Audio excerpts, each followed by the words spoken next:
of you just entering the webinar, we're going to wait about 30 more seconds to allow others to join, and then we'll proceed with introductions.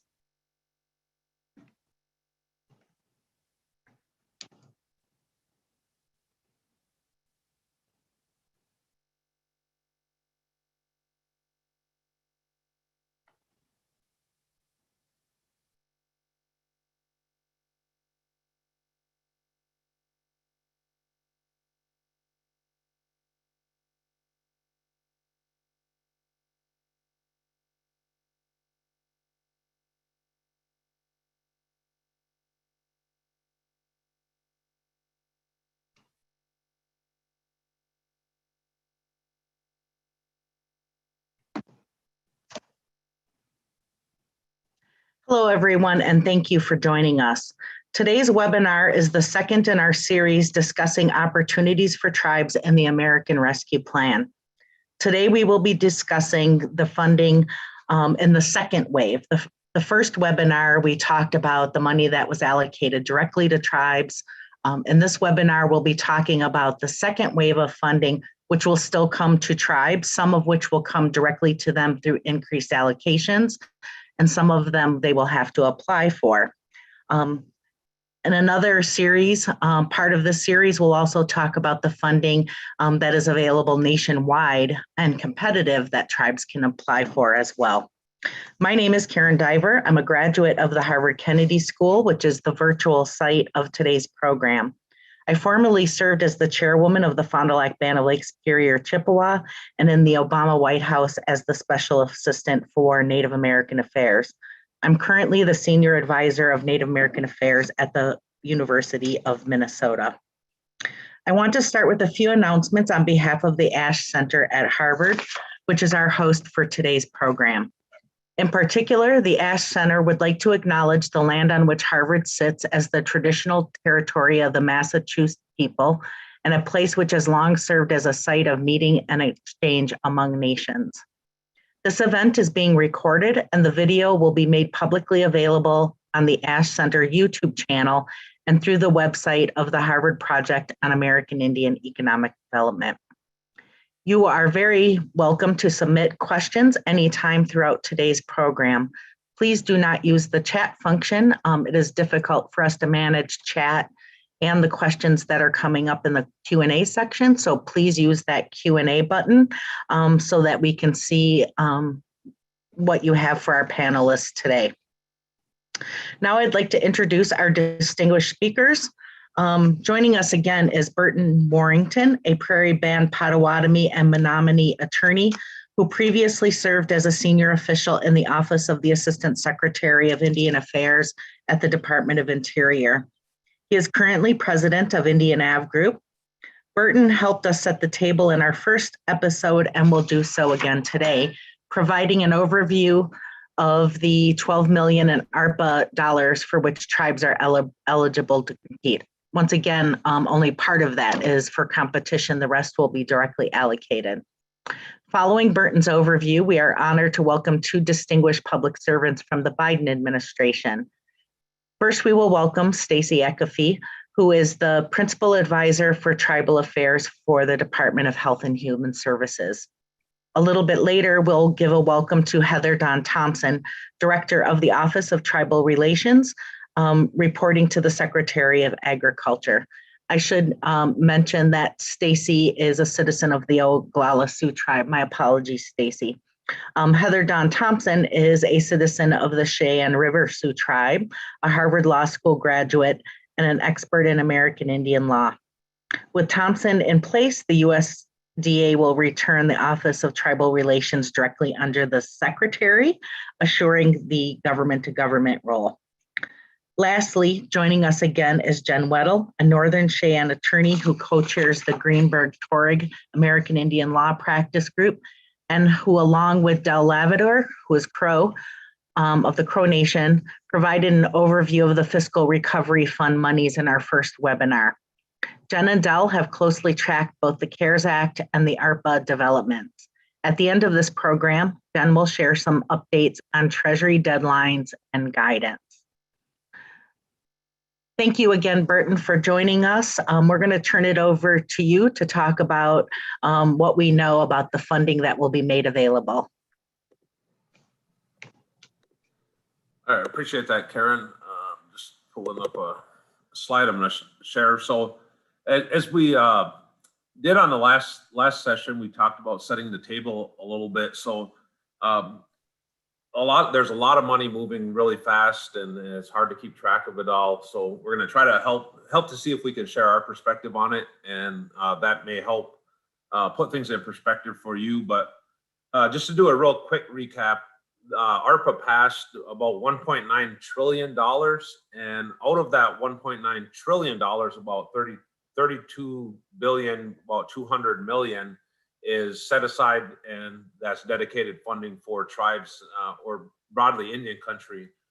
So we're first going to talk about where is that 32 billion, a little over 32 billion, but then we're also going to talk about this bill is a $1.9 trillion bill. So if the Indian country direct kind of set aside funding that has to go to Indian countries about 32 billion, there's an open question about how much beyond that 32 billion are tribes eligible for.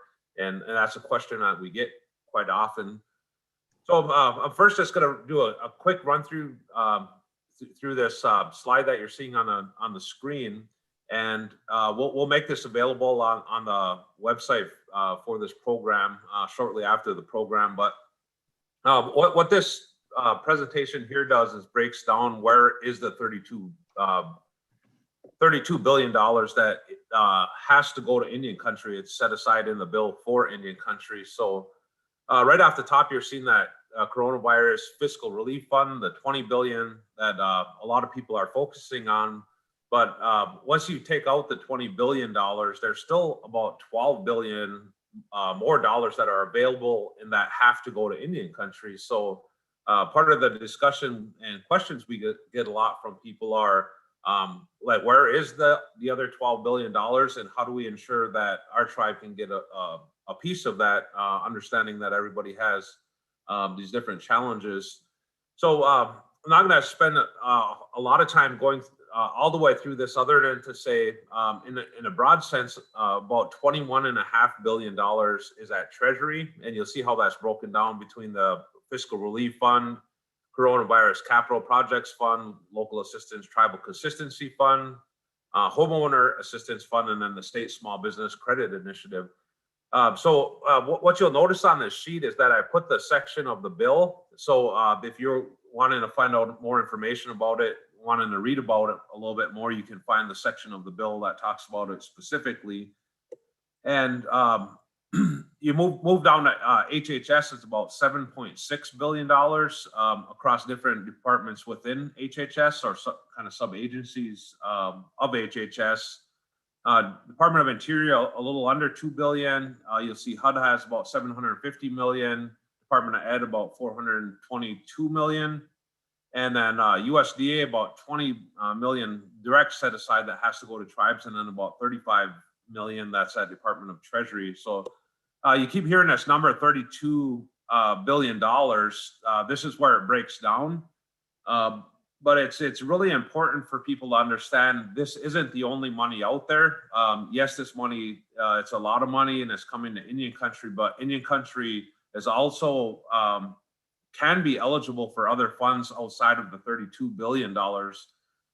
So hopefully we could get into that discussion a little bit, and understanding there's a lot of moving pieces. Some of this direct set aside funding is the low hanging fruit, but there's a lot of other funding out there. Like I said, it's a $1.9 trillion bill, and we're only talking about 32 billion that's directly set aside. So there's a lot of other money out there, and it's really incumbent on the tribes to go out and get that money, because you may have to compete for it with a lot of other governments or with other entities. So again, just setting the table. Here's this 32 billion. In the first session, we talked about it being in bucket one of money that has to go to the tribes. But like I said, the bigger discussion is bucket two, how much other money are tribes able to get out of the total ARPA funding. So hopefully that sets the table a little bit. And you got a couple couple ladies here that are going to share, like Karen had mentioned, about some of their departments, and really looking forward to it. We got a lot of good people in the administration working hard, and I think that's about all I got, Karen, for now. Thank you so much, Burton. We will make Burton's slide available to you. You will notice, I hope you noticed that on the description of the funding, he referenced the section of the legislation allowing you to,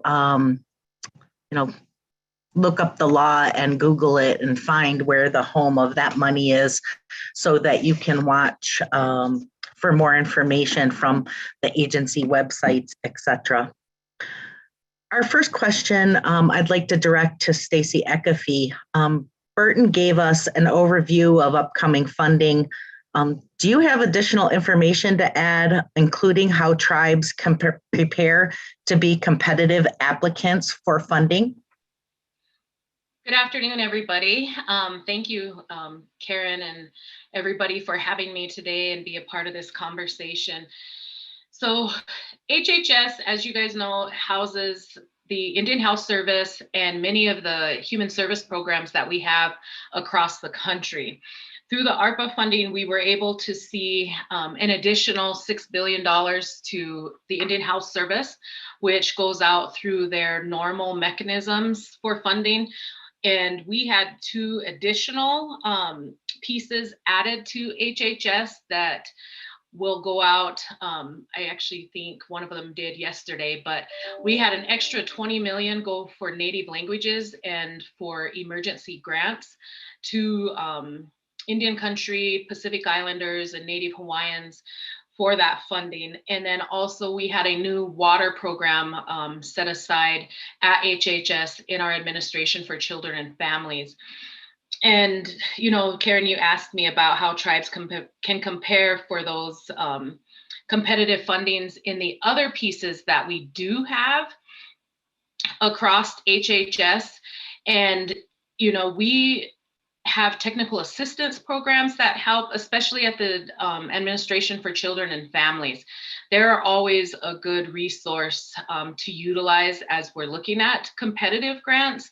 And it's also worth mentioning that, looking at where our grants can assist other programs. Some of the work that we've had to do across HHS, specifically looking at our water program, is ensuring that ACF understood the needs of water and sanitation in Indian country and how our systems are set up across all of the nations that we have. And so we've been doing some back work, but I think that tribes where they are competitive, we see a lot of things funded, unique programs funded, and utilizing our TA programs, I think, is probably one of the better places to go, and to also call our program staff. They are an untapped resource, I think, across HHS when being able to provide unsolicited technical assistance.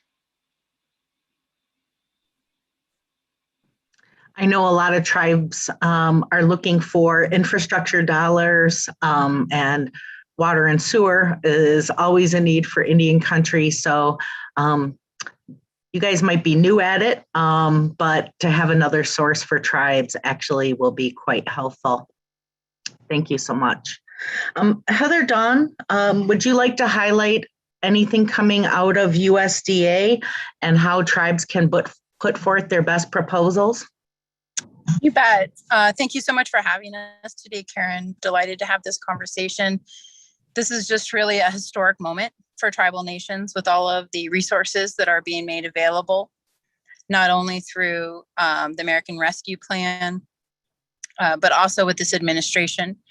The number of natives that are in this administration that are really working on important systemic issues for Indian country is unparalleled. And we really encourage everybody to continue to reach out and meet with us and be heard. I'm the director of the Office of Tribal Relations, as Karen said, for the USDA. The monies that came in through ARP are a little bit different for us at USDA. For the most part, they went to pre-existing programs. So they are just an additional investment in pre-existing programs. But I wanted to highlight a couple thoughts. One is about food. The second is about infrastructure and leveraging the Treasury funds. And then I wanted to talk about the socially disadvantaged farmer fund. So I'll go in reverse order. Of all of the monies that we received from the ARP program, that probably the most impactful for Indian country from USDA is the socially disadvantaged farmers fund. And that is a $4 billion fund, $5 billion, I think, actually $5 billion fund for racial categories of farmers. So African American, Hispanic, Native American, etc., that are borrowers, that are producers, so farmers and ranchers, that are borrowers from the USDA's FSA program. This is historic. It completely wipes out their debt and it actually pays 120%. So it's going to pay off 100% of the debt and then provide 20% to help take care of taxes, etc. So we strongly recommend that every tribal nation help provide more information about this to your farmers and ranchers. It's going to change people's lives and have a huge impact. In particular, in Oklahoma, about a fourth of the socially disadvantaged farmers and producers live in Oklahoma and are members of tribes in Oklahoma. It's going to have a huge impact there. Then I wanted to talk a little bit about food. One of the themes that we saw in the last year or two with COVID is tribes rethinking their food and their investment in their food infrastructure. We've seen folks spend their money on greenhouses and farms, tribal bison herds, meat processing plants, indigenization of farming and ranching practices, returning to foods that grow in that region more indigenously and don't take as much water in order to produce. As you're thinking about what your strategy for deployment of your resources is, we strongly encourage you to consider investment in your food infrastructure.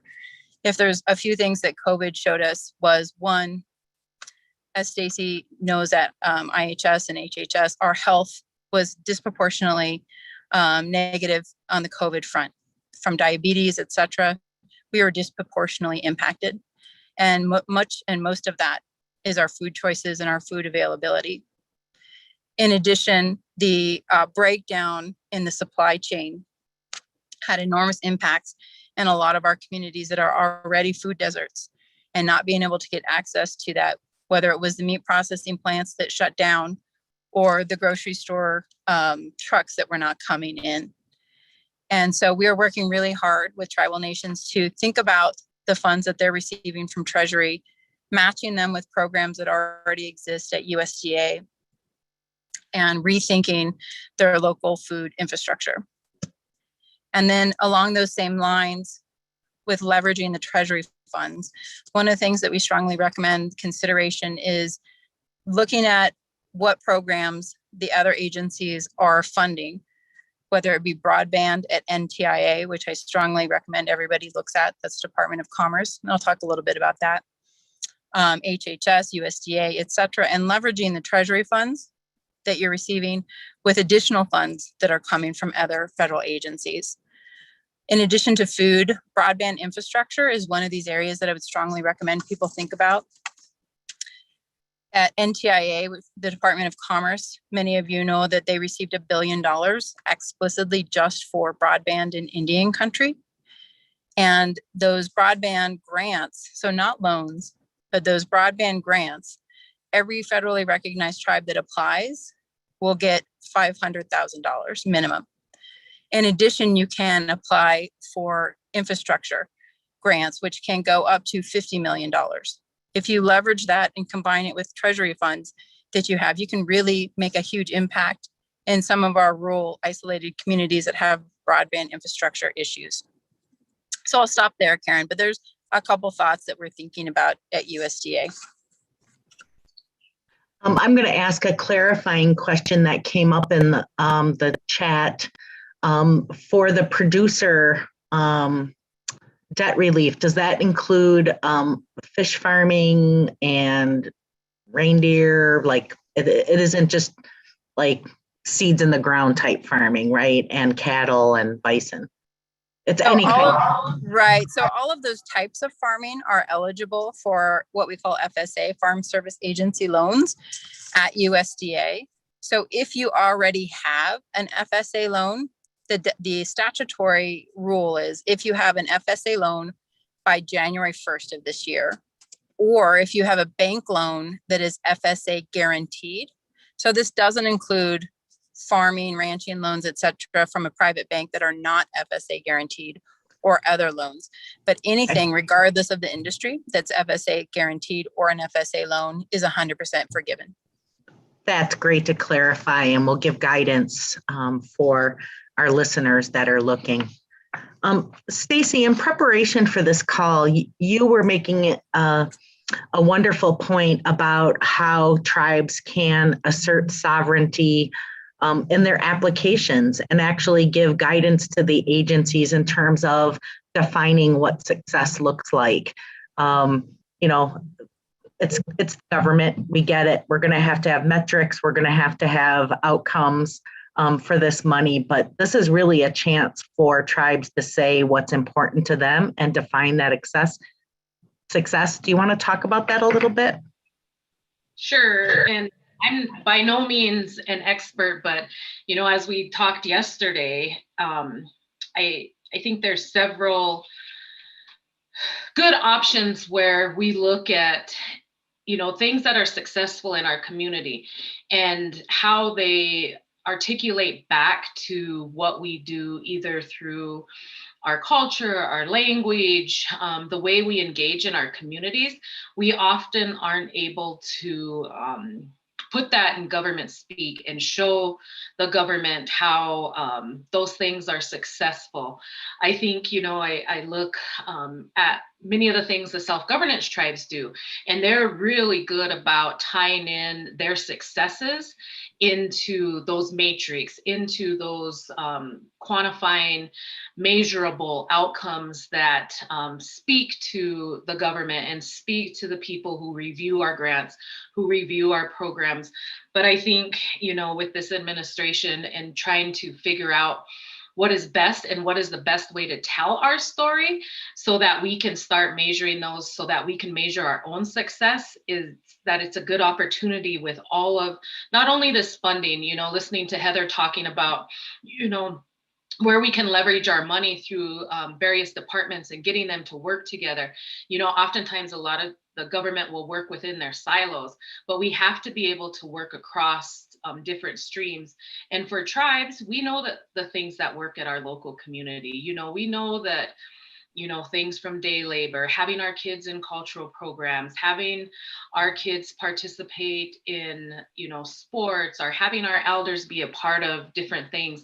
But we also know that we have to be able to compensate them in some form or fashion. But telling that to the government is sometimes not articulated in a way that the people who review this stuff can articulate or can comprehend that, yes, that is a job. Yes, that is doing something that is helping the community, because they don't see it how we see it.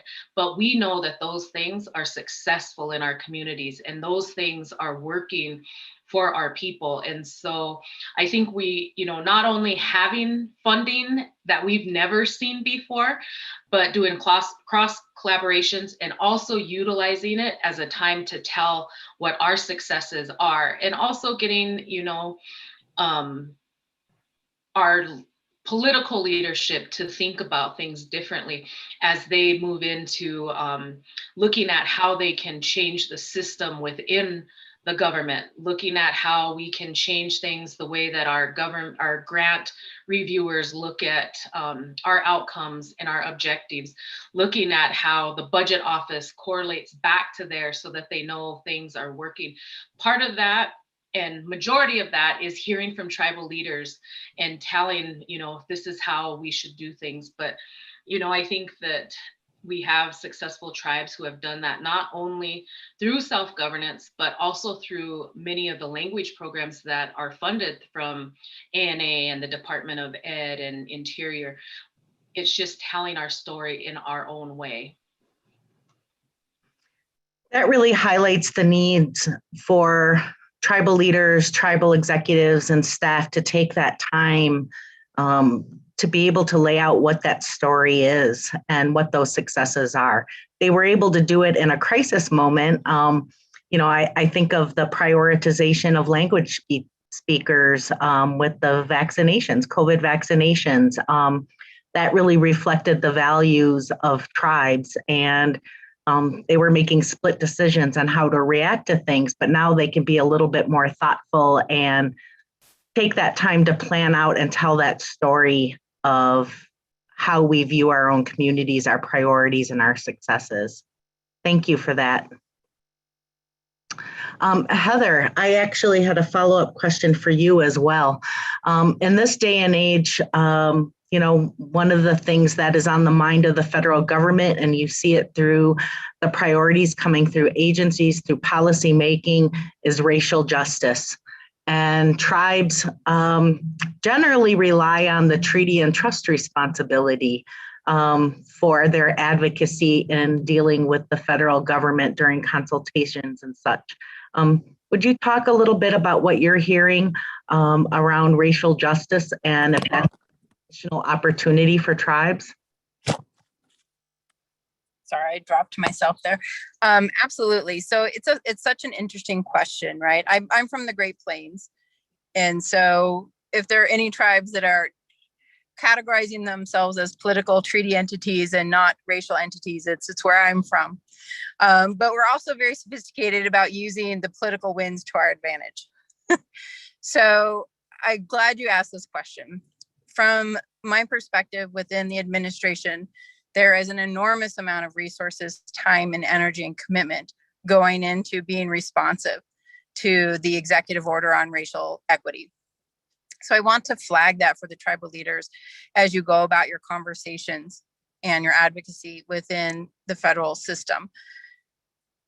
What's really interesting about that executive order on racial equity is that it explicitly directs every federal agency to review barriers. So what barriers are there to, one, accessing the programs, and two, accessing contracting and jobs? And so even though we might not usually see ourselves within a racial equity lens, I would strongly encourage everybody to add that on to your conversation because each agency is in fact keeping a list of what the tribes and what the other communities say are a barrier to accessing their programs. So one example is within broadband. This is one of the areas I've been working on, and in conjunction with Commerce at NTIA. We heard the tribal leaders that it is a barrier that AT&T, sort of the pre-existing entities, get preference for federal funds because they've been there before. And so tribes have a lot of difficulty breaking into the federal funds for broadband. It is a barrier that federal agencies have not historically required a tribal resolution of support before we give somebody money to build infrastructure within tribal lands. And so these are things we've been saying over and over again. These are not new things, but they're being reframed within the conversation of a racial equity barrier, and they're getting more traction. So as you're going about these conversations on how to utilize these funds, how to access these funds, short-term and long-term, I do encourage you to think of it within the perspective of a barrier. Use that nomenclature to help you in your advocacy. Thank you for that. It's an additional layer that tribes can leverage in terms of framing our issues, not just as a treaty and trust responsibility, but also as a justice issue as well. We're getting quite a number of questions in the Q&A that are very specific to particular situations, particular tribes, and or specific programs. So So we're just going to look at a few of these questions. Karen, There are this some- is please. Stacy. I do see that 2 of them are for me, and the 100% FMAP one, I did send a note back, and I seen one on maternal. Health. Yeah, and so I'm not a part of the group at HHS or the White House that is working on that, but I will take this question back to the group that is working on this and try to get an update. If Ms. Farrell can just send me an email or put her email in the chat box to me, I'll get her some more information on that. Thank you for that, Stacy. We're looking for questions. If you have particular questions around USDA or HHS, please put them in the chat or the question and answer, excuse me. There's a number of questions around DOE eligible sources for HUD. Our guests today will not be able to answer other agencies' technical questions. You should feel free to participate in those consultations and listening sessions, but also reach out to the tribal liaisons. Every single federal agency has someone that is designated as a tribal liaison. So we would appreciate specific agency questions around that. There was questions regarding tribal nonprofits or tribally affiliated nonprofits. There are, Burton talked at the beginning about that 12 million and other money that will come to tribes and to Indian country. There are some competitive funds within that pot that will be available to tribally led and or affiliated nonprofits. You'll have to watch the individual funding sources for those. Another question is around, does anybody know anything about community development financial institutions, if at all, for any of this funding? I would expect so. The point is to build back better and build back economy. We know that CDFIs are being leveraged for small business assistance. There's also money coming out, a request for proposals through SBA for technical assistance for small Native American small business development. That might be another useful one. I think there's a deadline at the end of this month for SBA, the RFP. There's a question about what are the committees of the U.S. House and Senate that have authority over these funds, and what do you see these committees as being empathetic and supportive of the needs of Native American tribes? She's frustrated with Congress. We can be frustrated about lots of things, but this funding went through. There is a House Natural Resources Committee and the Senate Committee on Indian Affairs that has purview over issues in Indian country. Because this was a broad bill that funded every federal agency, every congressperson had a role in it. And it didn't go through as many, it went through, it didn't go specifically through those two Indian country ones specifically, although they watch it and they will monitor that funding and look for outcomes. What agency would the topic of rethinking foods fall under? Heather Don, would this be one for you? Yep, that's USDA. I appreciate the question. The USDA Office of Tribal Relations has launched a Tribal Indigenous Food Sovereignty Initiative, in which we are encouraging the USDA to sort of rethink the foods that we are subsidizing and the foods that we are including in our food packages, like our commodities programs at home, the school lunch programs. A couple of the main themes that we're doing from a tribal perspective that we encourage you to be engaged in is devolving the purchasing power of the federal government. So right now, all fruits and vegetables are purchased sort of at the federal level, even for local and regional feeding programs, federal feeding programs, the school to lunch, et cetera. Lunch is a little bit better, but certainly for commodities. And it makes it really hard for us to get indigenous foods in, right? When you're purchasing at the federal or the regional level, those purchases are too large and unsustainable for a lot of our local indigenous foods. So we're really encouraging tribes to be engaged in their commodities program, for example, and help us change the purchasing process for the federal government so that you can purchase locally. And then you can include wild rice more easily, whitefish, etc., salmon, because you can purchase them in realistic, smaller quantities that meet and match your village or your community or your tribe's needs. So that's one area that we're thinking about. But we welcome your input and participation in this conversation. Thank you very much, Heather Dawn. We've got a practical question here that tribes are always faced around contract support and administrative costs, and how they can be built into grants. Is the funding that is coming down that's competitive, is it handled in the same way that previous contract support costs and indirect costs are being covered? Or are they allowing tribes a little latitude on that, given what the purpose of the funds are? Either Stacy or Heather Dawn.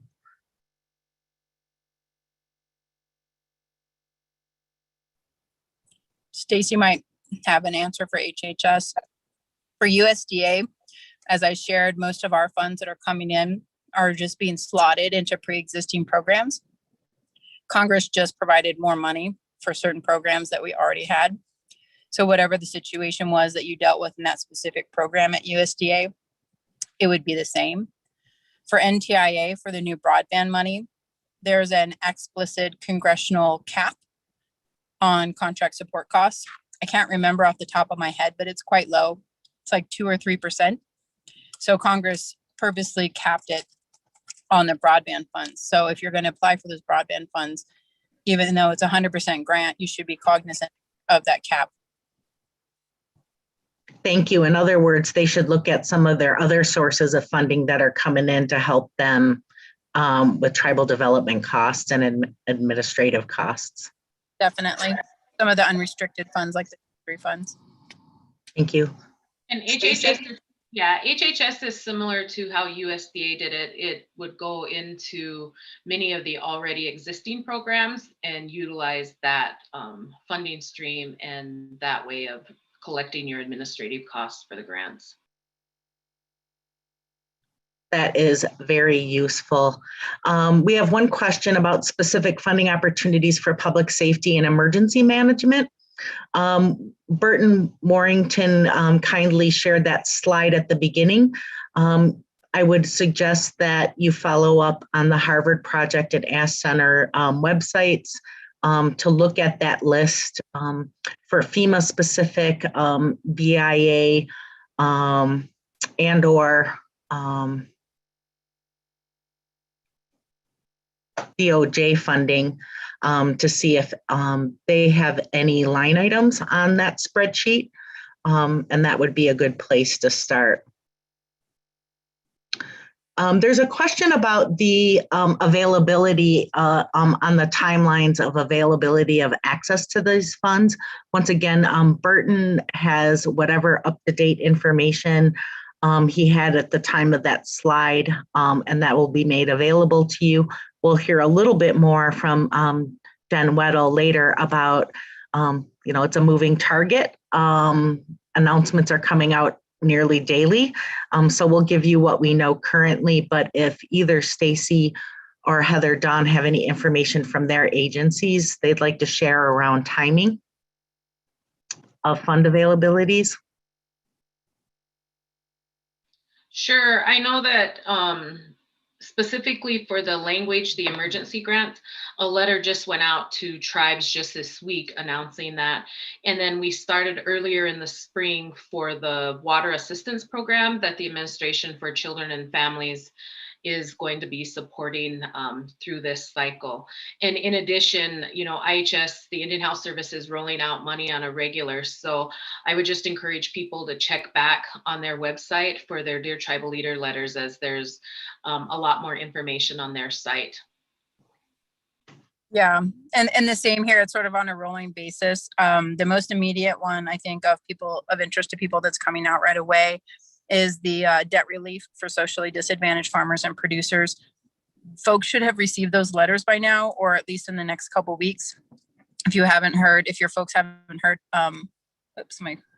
haven't heard by the end of June, you should definitely reach out to the USDA. That one's moving quickly. We also have some additional community facility funds for healthcare facilities, and the statutory deadline on that one is August. So that should be out in the next month or two. The food monies, the monies that USDA is deploying for like SNAP benefits, EBT, commodities, etc. Those are not direct deployments to tribes, but they're benefits to our tribal members. Those are already in process.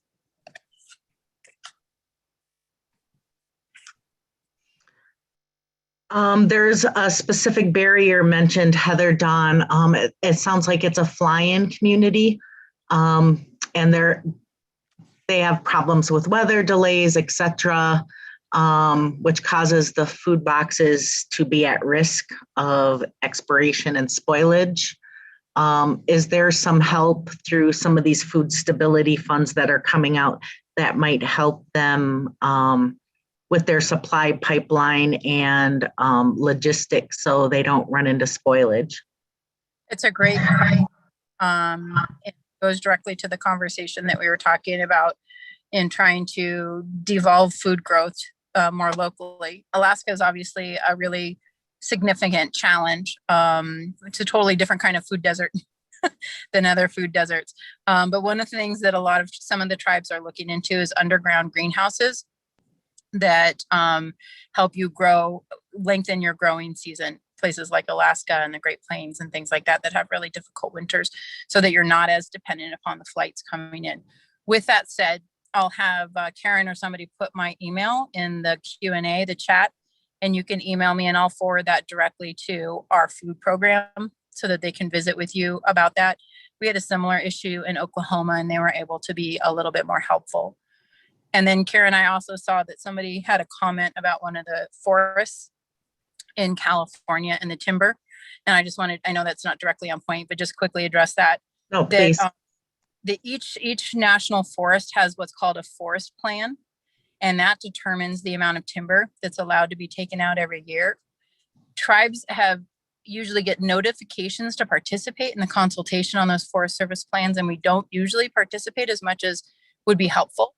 So I will put you in touch with that forest tribal liaison so that you could visit with them directly.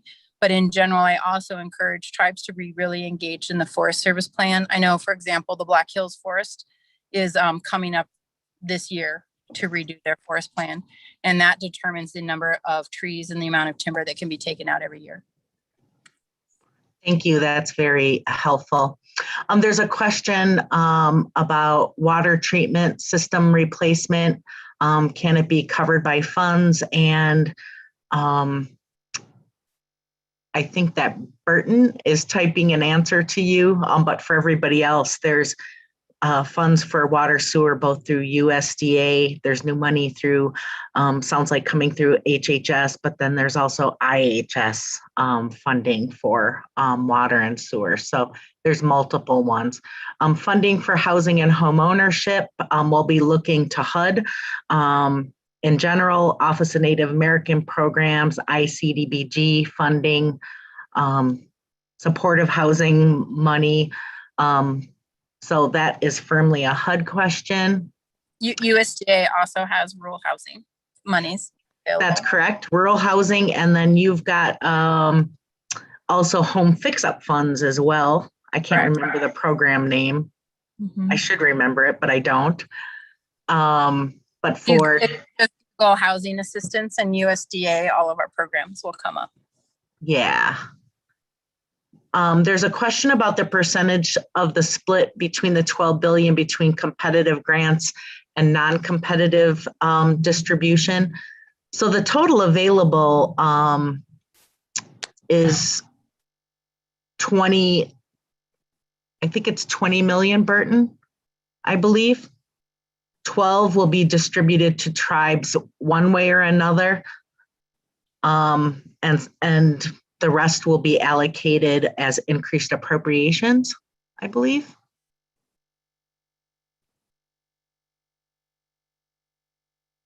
All right, I'm just looking at the questions. Is there a solution to demonstrating loss of business income for these kinds of local business? I believe that might be a question under the PPP guidance.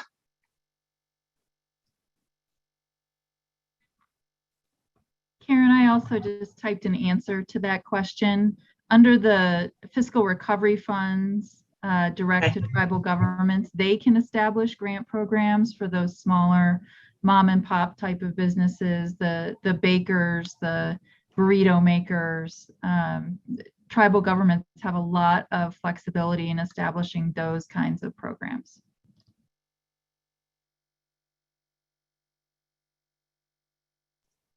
Thank you for that. Pardon me, I had a technical issue there. Can the community facilities grant be used to fund broadband in any way? Please leave a message. And I'm not aware of that one. Sorry, I was typing a note to somebody else. The community, to one of the other questions, the community facility grants for broadband in any way, it's generally not for broadband, it's generally for bricks and mortar. But with that said, I don't know the answer. Like if you wanted to put broadband infrastructure in your building, I would imagine that would be an allowable cost, but don't hold me to that. But it's certainly not something that you could go for to put in like the whole infrastructure, the fiber line for your reservation. It's intended to, community facilities are ambulance centers, fire departments, hospitals, things, physical buildings, bricks and mortar that are provide services to the whole community. Can we use a part of our funds to pay for telemedicine? Absolutely. And the infrastructure you need in order to be able to deliver it, the tele part of it. So if you don't have the infrastructure to have the bandwidth to provide telemedicine, you can look at those funds that Heather Donna's talked about in terms of broadband deployment to increase your capacity. And then there will be additional IHS funds as well if you need to do any technical advances with your IHS funded facility on that end. So absolutely, telemedicine is one of the COVID responses that tribes have had to face, is how to deliver healthcare when you're quarantined. Somebody, yeah. It's also one of the allowable uses of the NTIA grant money. So you can go and get, in addition to the infrastructure that I talked about, you can get adoption money, which includes telehealth, paying people's broadband bills, etc. That's totally usable as grant. So you could leverage your treasury money with NTIA broadband money. So opportunities for, we don't want to say the words leveraging because that makes federal people crazy, but you can stack perhaps. Stack. We can stack it. Somebody asked what BIA is doing. That's a good question. We're hoping that perhaps we can get the Assistant Secretary, currently a nominee, but hopefully Senate confirmed. We're hoping to get him on one of these sessions so that we can hear directly about funding coming out of ARPA. There was a question about water and sewer. What about garbage collection and disposal? Can we use these funds for garbage collection? I don't know the answer to that, Bryce. One would think that that's a part of building infrastructure. Those systems, don't quote me on that. We are going to, if someone has the answer to that, they will answer you directly. Karen, I'd just jump in there and say there's broadly a lot of flexibility for items that impact public health, especially the health of children, and that address the equity concerns that Heather Dawn mentioned for communities that have been underserved with those types of activities.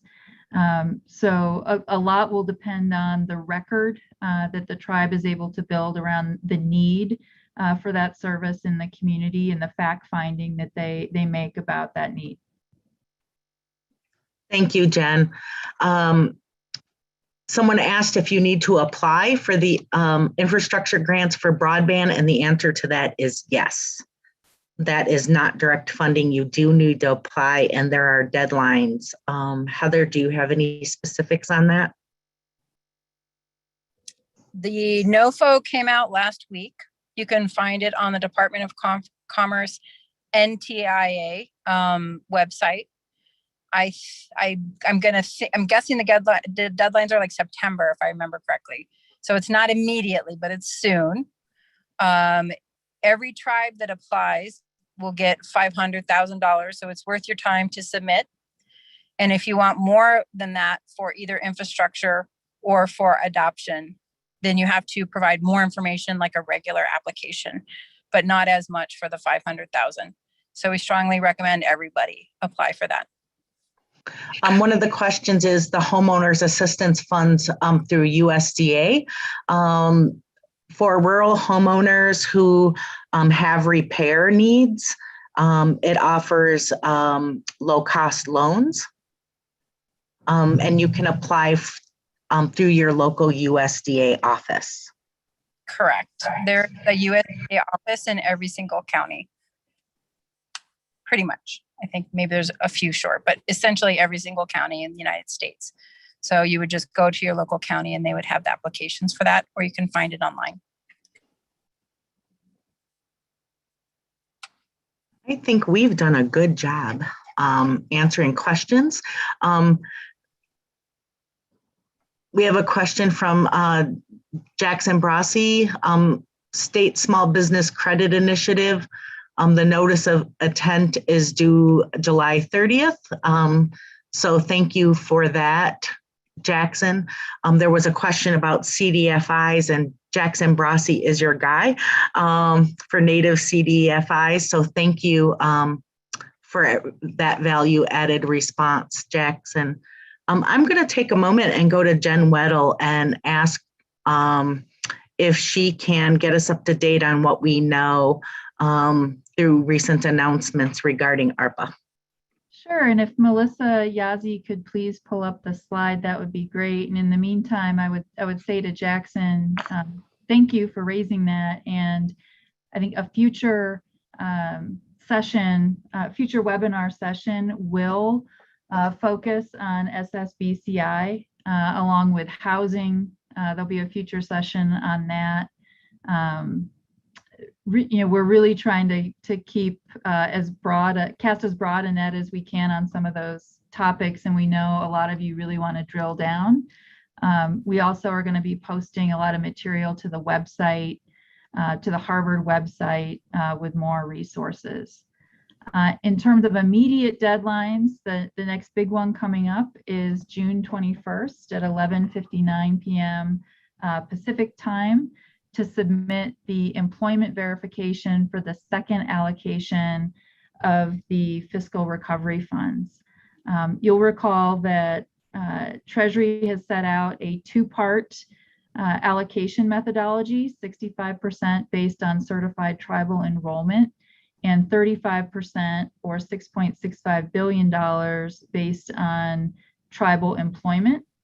Those numbers are to be the 2019 numbers that most tribes submitted in connection with their CARES Act allocation request to Treasury in April of 2020.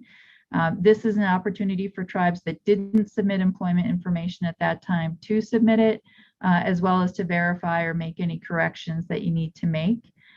That all tracks back to IRS Form 941, which Treasury was requiring for uniformity in the data.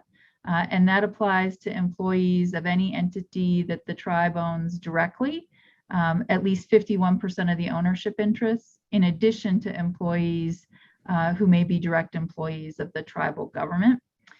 What Treasury is going to do with that information is aggregate it. That information was required to be submitted quarterly in order to take into account seasonal workers. Treasury will create an annual average for each tribe based on the numbers submitted, and then they will compare that to an aggregate national number of tribal employees to get each tribe's percentage share of the 6.65 billion allocation. I would note too that that is something perhaps of a moving target. There are conversations happening in Washington around, I think, questioning the equity of that allocation and whether some adjustments might be warranted. I think a number of Senate offices are going to be engaged with Treasury in that conversation and encouraging Treasury that if they do make any changes, that they should absolutely have a consultation session with tribal leaders before any changes take effect. Also important to note, as I think Karen alluded to earlier, nothing on these sessions is legal advice. You know, we wouldn't be good lawyers if we didn't give the disclaimer.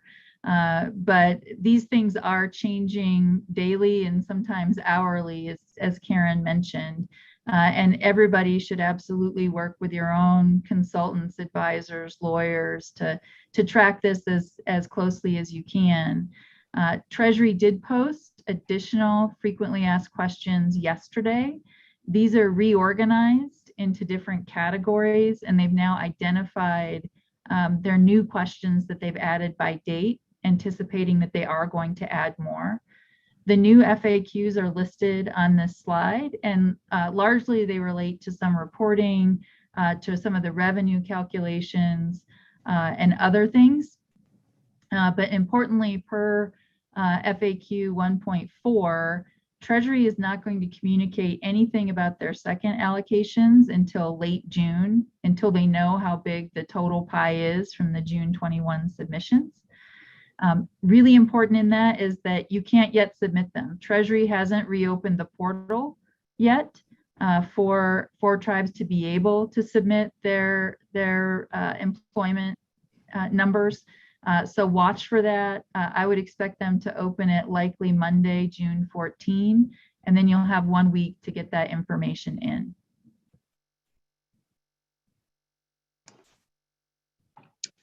So we're going to post the link on the Harvard Project website along with this video for that guidance, so you can keep an eye out for it because it is timely. I just wanted to ask one clarifying follow-up question of Heather Dawn.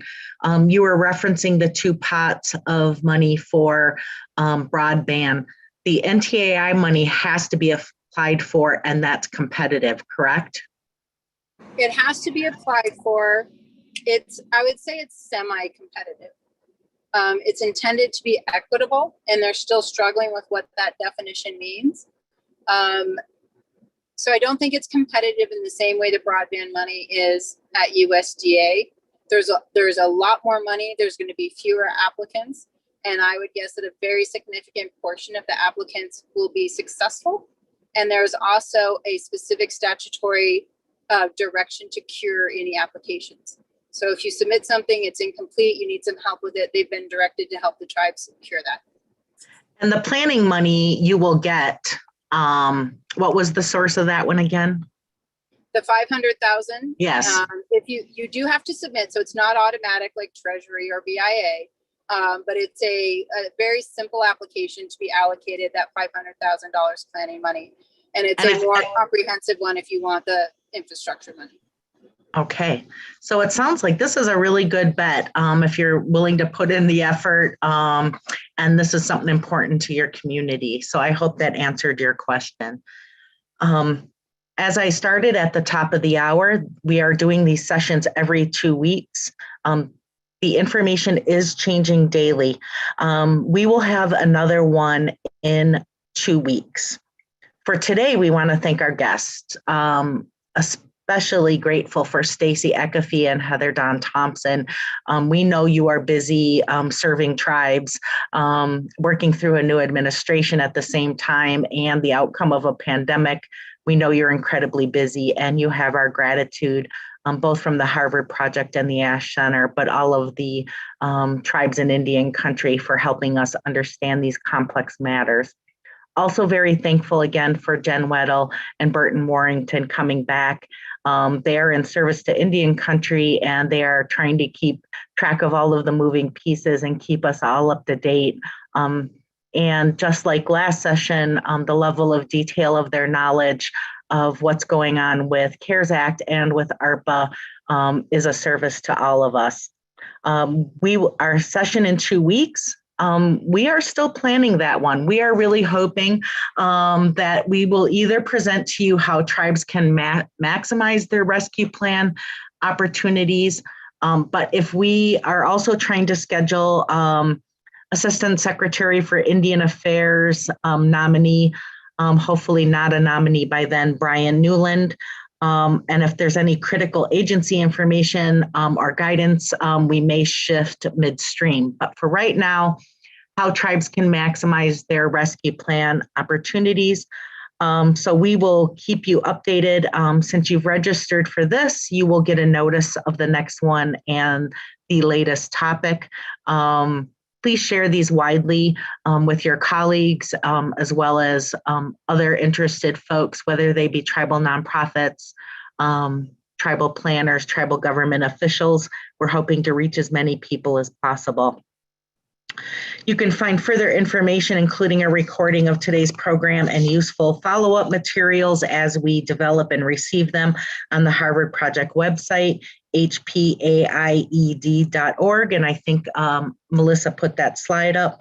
Thank you so much for your participation today, your good questions, and your service to Indian country. And we look forward